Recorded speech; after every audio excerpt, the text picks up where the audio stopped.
Good morning, students. Today we will discuss our second chapter, the end of bipolarity.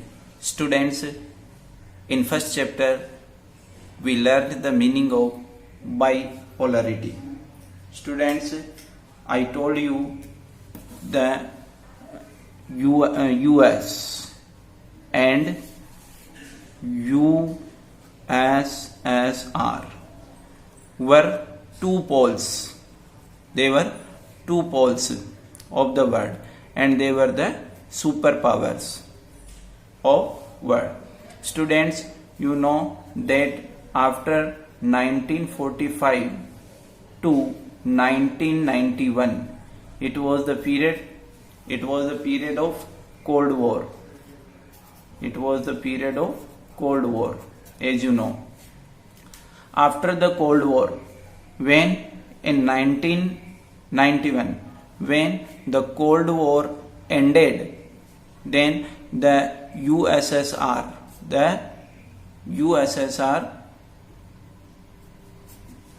ended, and only one power, US, was remaining there.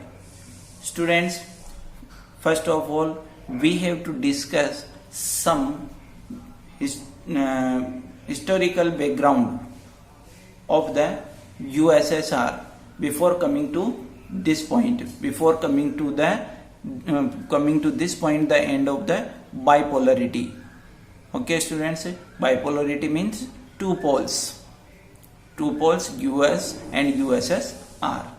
Students, as you know, you have learned about this in class 9th in history book, the Russian Revolution. As you know, the Russian Revolution broke out in 1917. Before this, in 1914, Tsar Nicholas II was the ruler of Russia. Why did the Russian Revolution broke out? The reason, equality, because the people of Russia wanted equality, because there were differences according to their categories: peasants, monarchy, nobility. Okay, students, so they want equality. The first demand of the people of Russia, equality. Then they wanted to finish monarchy, and formation of Union of the Soviet Socialist Republic. क्यों start हुई Russian revolution? Equality चाहते थे, monarchy को खत्म करना चाहते थे, and formation of union of Soviet socialist Republic, एक गणराज्य बनाना चाहते थे। वो अपने देश को एक ऐसा राज्य बनाना चाहते थे जो अपने निर्णय स्वयं कर सके। Okay students, got it? ये सारा मैटर क्लास 9th का है। Okay, the age of the social changes. अब सोशल चेंजेज क्या आया वहां पर? इसके कारण से जब वहां पर रिवॉल्यूशन स्टार्ट हुई तो वहां एक व्यक्ति आए जिनका नाम था व्लादिमीर लेनिन। क्या किया इन्होंने? He tried to establish socialism. इन्होंने सोशलिज्म स्टेब्लिश करने का प्रयास किया था। ठीक है। Factors leading to socialism in Europe. क्या कारण रहे, किनके कारण से यूरोप के अंदर सोशलिज्म को बढ़ावा मिला, या उसके कारण किन कारणों से सोशलिज्म को की स्टेब्लिशमेंट को वहां पर जरूरी माना गया? तो first of all, socialist were against private property. In class 9th, you already learned that the socialists were against the private property. वो private property के against में होते थे. नेक्स्ट थिंग क्या? नेक्स्ट फैक्टर है, owners used the property only for the personal gain and not for the public welfare. और जो मालिक होते थे वो केवल अपने प्रॉफिट के लिए, अपने फायदे के लिए प्रॉपर्टी का यूज करते थे, पब्लिक वेलफेयर के लिए नहीं. The conditions of poor workers did not improve. Workers जो फैक्ट्रीज में, कारखानों में काम करते थे, उन लोगों की कंडीशन को कभी इम्प्रूव नहीं किया गया, सुधारा नहीं गया, उनके ऊपर किसी का ध्यान नहीं था। उनको केवल एक मशीन माना जाता था कि ये हमारे लिए केवल हैंड्स हैं जो हमारे लिए प्रॉफिट अर्न करते हैं। तो उनको क्यों इम्प्रूव नहीं किया गया? क्या रीजन रहा उसका? कि profit was accumulated by the private capitalists. जो पूंजीपति लोग थे वो प्रॉफिट को केवल अपना मानते थे, वो वेलफेयर में उनके नहीं देते थे। ओके स्टूडेंट, तो ये सारा विरोध जब वहां पर होने लगा, रिवॉल्यूशन स्टार्ट होने लगा, तो वहां पर देयर वर 3 आइडियोलॉजीज, 3 आइडियोलॉजीज निकल के सामने के आई, liberal, radicals and conservative. Liberals, radical and conservative. In class 9th you have already learned about these ideologies. Conservative means they want changes slowly, धीरे धीरे चेंजेस चाहते थे। लिबरल उदारवादी कहा जाता है, रेडिकल जो चाहते थे कि नहीं बिल्कुल फटाफट चेंज हो जाना चाहिए। ऐसी कंडीशन में एक और फिलोसोफर सामने आए जिनको कार्ल मार्क्स कहा जाता है। He gave the idea of socialist society. उन्होंने सोशलिस्ट सोसाइटी का आइडिया दिया और कहा कि सोशलिस्ट सोसाइटी स्टेब्लिश होनी चाहिए। लेकिन अब हम बात करते हैं सोवियत यूनियन की। कैसे सोवियत यूनियन एक्सिस्टेंस में आया और कैसे हुआ? After 1914 students, as you know, in 1914 tsar Nicholas was the ruler of Russia. Okay, and in 1917 the revolution started. Just after the 1914 the Russian Empire included current day. अब Russian empire में 1914 के बाद से कुछ कंट्रीज आपस में जुड़ने लगे। कौन कौन से थे जो अभी एट प्रेजेंट में? Finland, Lithuania, Lithuania, Estonia, part of Poland, Ukraine, Belarus, central Asian states, Georgia, Armenia, Azerbaijan and the territory of outside Moscow.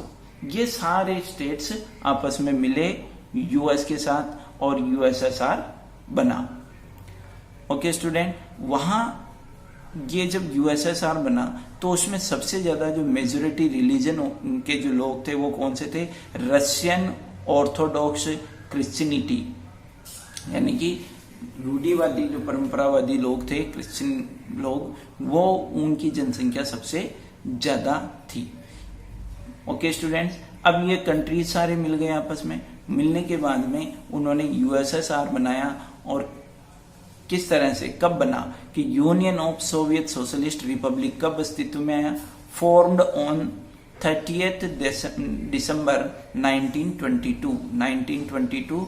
30th दिसंबर को फॉर्म हुआ union of Soviet socialist Republic. And who was the founder? Vladimir Lenin. Vladimir Lenin was the founder. And who was Vladimir Lenin? Vladimir Lenin was the founder of Bolshevik Communist Party. Bolshevik Communist Party के संस्थापक थे। अब किस तरह का system था वहां पर, या क्या था यूएसएसआर के अंदर बनने के बाद में? First of all, opposition to capitalism. वो पूंजीवाद के विरोध में थे। जब वहां पर सोशलिज्म की स्थापना की बात कही जाती थी तो वो लोग प्राइवेट प्रॉपर्टी के अगेंस्ट सोशलिस्ट लोग होते थे। तो सीधी सी बात है कि वो लोग पूंजीवाद के भी अगेंस्ट होते थे। तो opposition to capitalism. Communist party, वहां केवल एक पार्टी होती थी, कम्युनिस्ट पार्टी, और यही पार्टी सारे डिसीजन लिया करती थी, कि यही सारे चुनाव लड़ा करती थी। और अपोजिशन वाज नॉट अलाउड। वहां अपोजिशन को अलाउ नहीं किया गया था। सरकार के अगेंस्ट में कोई भी अपोजिशन वहां नहीं होता था। Planned and controlled economy. वहां की जो इकोनॉमी होती थी बहुत ही प्लान्ड और कंट्रोल्ड होती थी, क्योंकि वो कम्युनिस्ट गवर्नमेंट के अंडर में होती थी। क्या डिसीजन लेना है, कब लेना है, ये सारे डिसीजन एक पार्टी पर डिपेंड होते थे, इसलिए उसमें ज्यादा समय नहीं होता था, लगता था, और डेवलपमेंट तेजी से होता था। अब बात करते हैं हम सोवियत सिस्टम मेरिट्स। अब उसके मेरिट्स क्या थे, यानी क्या उसकी अच्छाइयाँ थी। First of all developed economy, वहाँ की इकोनॉमी बहुत डेवलप्ड थी। कैसे? It had a complex communication network, vast energy resources, communication system उनका बहुत अच्छा था, संचार व्यवस्था। Vast energy resources including oil, उनका एनर्जी रिसोर्सेज बहुत वास्ट था, विशाल था। Iron and steel, machinery production, इन सब में वो आत्मनिर्भर थे। Even it had domestic consumer industry that produced everything, हर चीज, छोटी से लेके एक टिन से लेके बड़े जहाज तक भी उनके यहाँ पर खुद वो लोग बनाते थे। वो बाहर की किसी भी शक्ति पर या इकोनॉमी पे डिपेंड नहीं हुआ करते थे।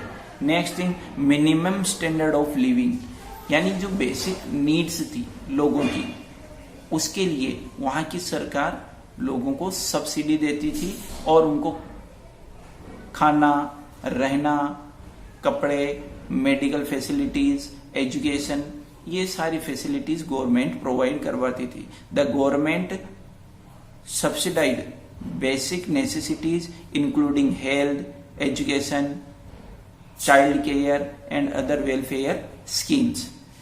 नेक्स्ट थिंग, नो अनएम्प्लॉयमेंट, सबसे बड़ी बात है, वहां लोग अनएम्प्लॉयड नहीं थे, यानी सबके पास वहां पर अर्निंग थी। Next thing, one party system. अब वन पार्टी सिस्टम का होने से कुछ नेगेटिव पॉइंट होते हैं तो कुछ पॉजिटिव पॉइंट होते हैं। पॉजिटिव क्या होता था कि